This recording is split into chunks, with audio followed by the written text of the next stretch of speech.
Hoş geldin. Hoş bulduk. Nasılsın? İyiyim. Teşekkürler sen. Ben de çok iyi. Cenevre'den geldik biliyorsun. Meteoroloji Evet. fuarından biraz açıkçası yorgunum. Nasıl buluyorsun oradaki gelişmeleri? Sensörlerle yapılan ölçümlerin hava tahminlerine katılabilmesi konusu heyecan verici çünkü. Hava tahminlerini direkt etkileyen şeyler inputlarımız.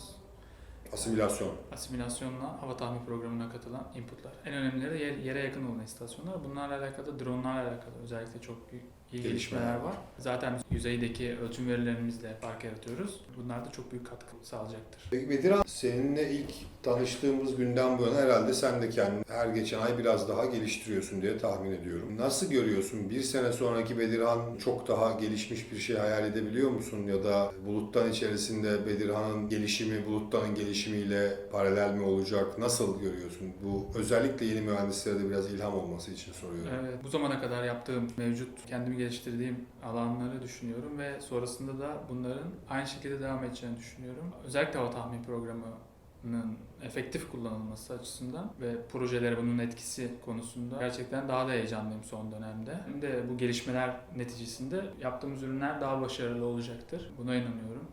Yani bizim seviyemizde bir şirketin kolay kolay hem fiziksel hem istatistiki anlamda yani hem meteorolojik dinamik model hem de makine öğrenmesi modeli itibariyle kendisinin çalıştırması, kendi modeline sahip olması herhalde önemli bir avantaj ve lüks diye tahmin ediyorum. Evet, biraz lüks de sayılabilir çünkü yüksek maliyetli oluyor yüksek çözünürlüklü modeller.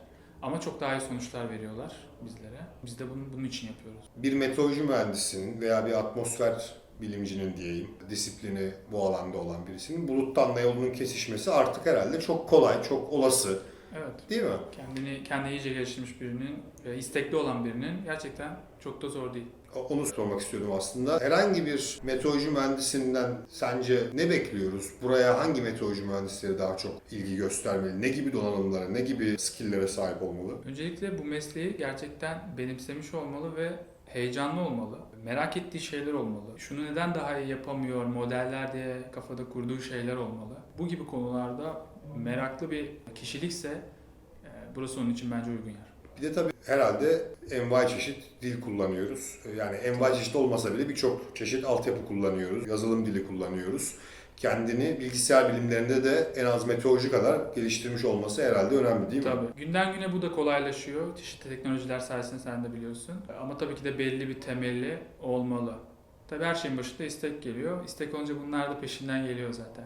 Peki Bedirhan nasıl görüyor buradaki bir yıllık gelişmeyi? Mesela ileriye sarsak bir yıl sonra bir hayal kursak herhalde çok gelişmiş bir noktaya, belki de en başlangıçta umduğumuzun da ötesinde bir noktaya geldiğimizi düşünüyor musun mesela? Tabii ki de düşünüyorum. Şirkete dahil olmadan önceki dönemi de düşünüyorum. Gelecek bir yılı da düşünüyorum ve eksponansiyelliği görüyorum açıkçası. Her startupta bu beklenir.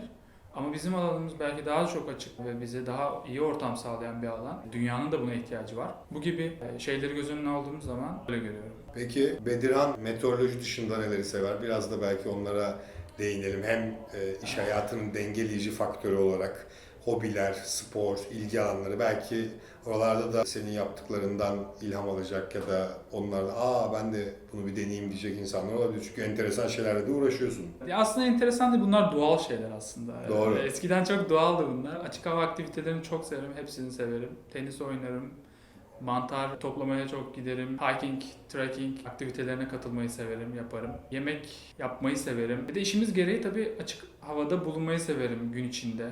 Gün ışığı almayı severim.